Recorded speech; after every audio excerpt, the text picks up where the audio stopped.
Okay, I'm at Coldwater and I'm at an intersection here for Rockslot and Gster. Gster, by the way, is a trail. I've ridden it a couple of times. Pretty tough for me. I have a friend who really loves the trail, but it's very, very rocky, very technical. Last time I was on it, it had been manicured and cleaned up. It was a lot easier, but still, it was pretty hard for me. Rockslot, you need to go through Rockslot to get to Bomb Dog, and that's where I'm going, to Bomb Dog. I want to do a video going down Bomb Dog, but the reason I wanted to record this part, the first part of Rockslot has this massive rock structure, and I wanted to videotape going through that. So here we go. I'm just going to get that, and then I'm going to turn it off. So it'll be a pretty short section here. But leading up, there's a rock garden that just won't wait here for you. All sorts of rocks. Not too bad on an e-bike. On a pedal bike, you're really having to sort of I'm having to pick my way through it. But anyway, here we go. We're starting that structure. So this is just a massive rock, and we're going to go down it here. Oh yeah, here we go. Here we go.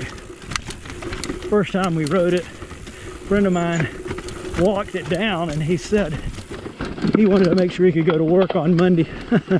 Anyway, I always think about that when I go over it, but it's a big structure. We just got through it.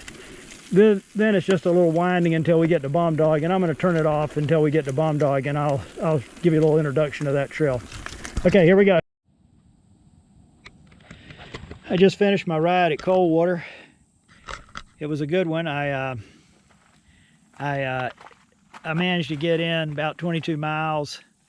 I had about 35% of my battery left after riding, so that the bike did really well, I thought, on the battery and everything.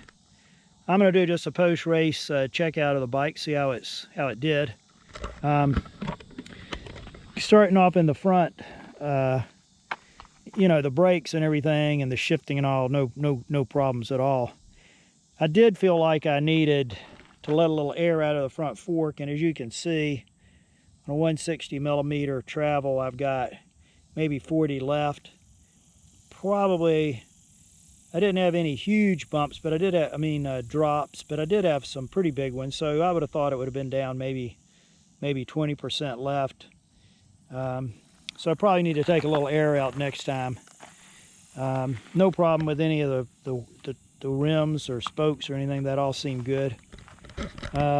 Shock performed really well. Spring maybe a little tight, but I think if I went down 50 pounds, it would be too loose, so probably leave that. Checking the pivot joints, it looks like, you know, no movement on the main pivot joint. No movement there, no movement there. I've had some trouble with these in the past, but no movement here. Looks like the rear axle stayed in place. No movement on the rear axle there.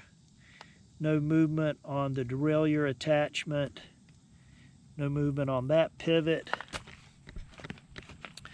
No movement on that pivot. No movement on that pivot. Once again, none on the main. So overall, I think it did well. You know, gears, well lubed, so they were good. I lubed it last night before I rode it. Seat height attachment is good. No adjustment needed there. Bars and everything good, no issues there. Everything worked well. So overall, I think the bike did really well. You know, we'll make a couple of little adjustments, mainly to the front shock, and maybe, you know, do a little bit of post-ride tear down on some of the stuff just to look, since I've only got, I think I now have maybe 100 and almost 70 miles on it, or 150 miles roughly, somewhere in that range. There's my van. Lucy didn't have to come out today. That's always a good thing. And she's held up in reserve. It's a little hot out here, but I do have my my umbrella up.